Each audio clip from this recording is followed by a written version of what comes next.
For centuries, the Bible's oldest mystery has puzzled scholars. How did Methuselah, the man who lived 969 years, meet his end? Was he swept away in the Great Flood, punished alongside the wicked? Or did he die peacefully just before the rains began? The answer lies not in Rome, Jerusalem, or Geneva, but in the highlands of Ethiopia, guarded by ancient monasteries and a people unbroken by time. Today, we unveil a truth preserved in the Ethiopian Bible, a treasure trove of 81 books ignored by the West. Let's journey into the past, where Methuselah's death reveals a prophecy, a people, and a divine plan. Methuselah, his name alone evokes awe. He stands as the longest-lived human in recorded history. Born to Enoch, the enigmatic figure said to have walked with God, Methuselah lived long enough to see the birth of Noah. If we do the math, Noah was born when Lamech was 188, who in turn was born when Methuselah was 187. The numbers align perfectly. But here's where the Ethiopian Bible steps in, not with speculation, but with clarity. The Western interpretation leaves us hanging. Jubilees gives us a direct account. Methuselah wasn't just a number, he was a signpost. And his death marked the end of an era. Names in ancient times were never arbitrary. They carried meaning, prophecy, even destiny.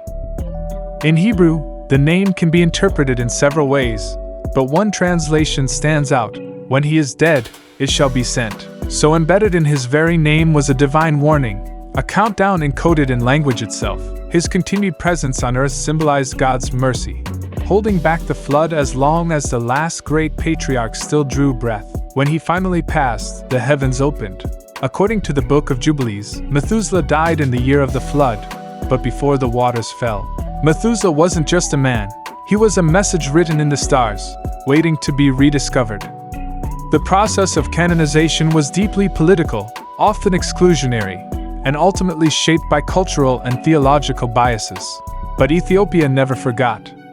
Shielded by rugged terrain, the church maintained a canon unlike any other. Colonizers couldn't loot these scrolls. Ethiopia's mountains protected more than people.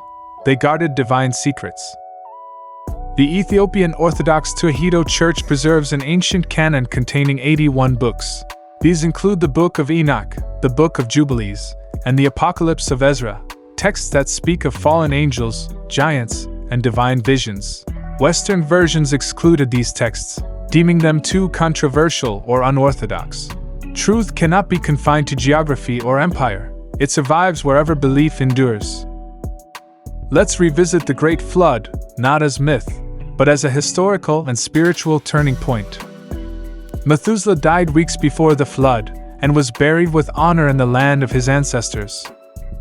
Chapter 5, verses 21 to 22, tell us that Methuselah died weeks before the flood. His death was not punishment, nor was it accidental. It was a signal. Only when the last righteous soul had departed did he unleash the waters. This moment, preserved only in the Ethiopian Bible, transforms our understanding of divine justice. Methuselah's death was not an accident of history.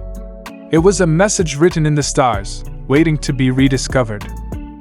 Ethiopia is not merely a country, it is a living archive of faith. The Ethiopian Orthodox Tewahedo Church preserves an ancient canon containing 81 books. These include the Book of Enoch, the Book of Jubilees, and the Apocalypse of Ezra. These stories weren't heretical, they were foundational.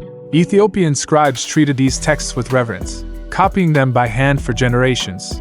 Now, as archaeologists and scholars return to these ancient pages, we are discovering that what was once dismissed as myth may contain kernels of truth. And standing at the center of it all, guarding the gates of history, is Ethiopia, the keeper of the keys to our shared past. Methuselah's story teaches us a powerful lesson: truth survives. It doesn't vanish, it simply waits. Like this video? Share it, and challenge history. Subscribe to explore Cain's wife, the Nephilim, and more Ethiopian mysteries.